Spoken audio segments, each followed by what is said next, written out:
નમસ્કાર દર્શક મિત્રો, હું છું જિગ્નેશ મહેતા. રેમી ન્યૂઝના ડિજિટલ પ્લેટફોર્મમાં આપનું સ્વાગત છે. જોઈએ આજના મુખ્ય સમાચાર.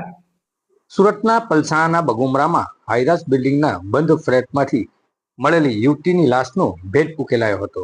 હત્યારો બીજો કોઈ નહીં પણ લિવિંગમાં રહેતા પ્રેમીએ હત્યા કરી હતી, જેને દિલ્હીથી જિલ્લા એલસીબીએ ઝડપી પાડ્યો હતો. પલસાણાના તાલુકામાં ચકચારી મર્ડર કેસમાં ગ્રામ્ય પોલીસને મોટી સફળતા મળી હતી. ઉત્તર પ્રદેશથી ભાગીને બગુમરામાં નામ બદલી લિવિંગમાં રહેતા બંને પ્રેમી પંખીડાઓ વચ્ચે અન્ય મહિલા સાથેના સંબંધ મુદ્દે થયેલા ઝઘડામાં કરુણ હત્યા થઈ હતી. સુરત જિલ્લાના ઔદ્યોગિક હબ ગણાતા પલસાણા તાલુકાના બગુમરા ગામે થોડા દિવસ પહેલા એક હાઈરાઇઝ બિલ્ડિંગમાં બંધ મકાનમાંથી એક યુવતીની લાશ મળી હતી. તે મામલે પોલીસે ગણતરીના દિવસોમાં જ સનસનાટીભર્યો ભેદ ઉકેલી નાખ્યો છે. લિવિંગ રિલેશનશિપમાં રહેતી પ્રેમિકાનું ગળું દબાવી હત્યા કરાઈ હતી.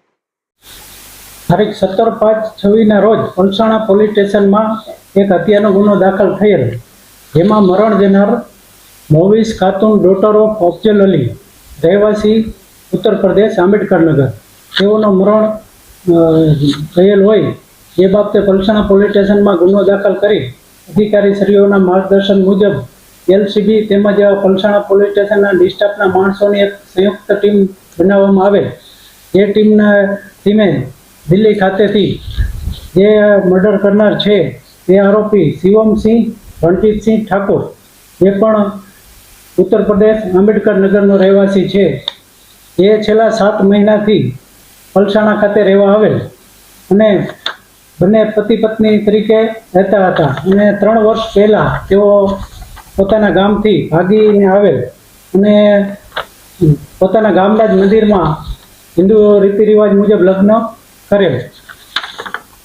તેમજ જે આરોપી છે શિવમસિંહ, તેઓ કોઈ બીજી ઇન્સ્ટાગ્રામ આઈડી મારફત કોઈ બીજી સ્ત્રી સાથે વાત કરતો હોય એ બાબતની જાણ તેમની પત્ની મોવિસ ખાતુનને થયેલ, જેથી તેઓ બંને વચ્ચે 4 મહિનાથી ઝઘડો ચાલતો હોય અને જે દિવસે મર્ડર થયેલ તે દિવસે આ સ્ત્રી બાબતે ઝઘડો થયેલ અને જે આરોપી છે તેઓએ ફરાર થઈ ગયેલા હત્યારા પ્રેમીને પલસાણા પોલીસે ટેકનિકલ સર્વેલન્સના આધારે દિલ્હીથી ઝડપી પાડવામાં સફળતા મળી છે.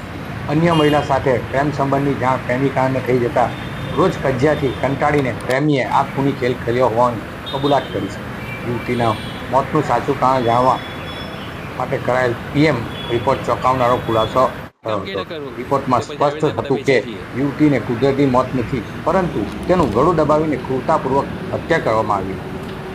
આ સદર હત્યા થયેલ એ બાબતે પલસાણા પોલીસ સ્ટેશનની ટીમ તેમજ એલસીબીની ટીમ વગેરે સંયુક્ત ટીમ બનાવી અલગ અલગ સીસીટીવી ફૂટેજ તેમજ ટેકનિકલ સર્વેલન્સના આધારે જાણવા મળેલ કે સદર આરોપી દિલ્હી ખાતે હોવાનું જાણવા મળતા દિલ્હીના રેલવે સ્ટેશન ખાતે જઈ તપાસ કરતા દિલ્હીના રેલવે સ્ટેશન ખાતેથી મળી આવેલ અને આ રીતે આરોપી પકડાઈ ગયેલ.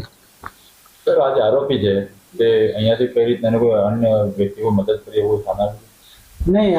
હજુ આ બાબતે હાલ તપાસ ચાલુ છે, કોઈ આ બાબતે અત્યારે હાલ પૂરતું આ જાણવા મળેલ નથી. સાહેબ, આજે શિવમ છે તેની ઉપર ગામમાં પણ કોઈ અન્ય ગુનો દાખલ કર્યો?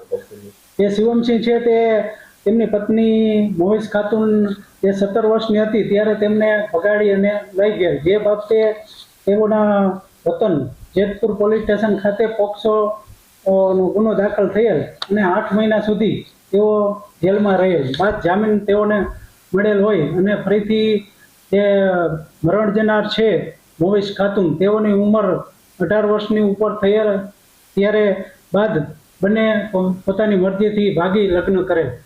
સમગ્ર હત્યા પછી પીએમ રિપોર્ટના આધારે પલસાણા પોલીસે અજાણ્યા ઈસમ વિરુદ્ધ હત્યાનો ગુનો નોંધી તપાસનો ધમધમાટ શરૂ કર્યો હતો. તપાસ દરમિયાન યુવતી સાથે રહેતો તેનો જ પાર્ટનર ગાયબ હોવાથી પોલીસને શંકાનો સવાલ તેના તરફ જ ગયો હતો.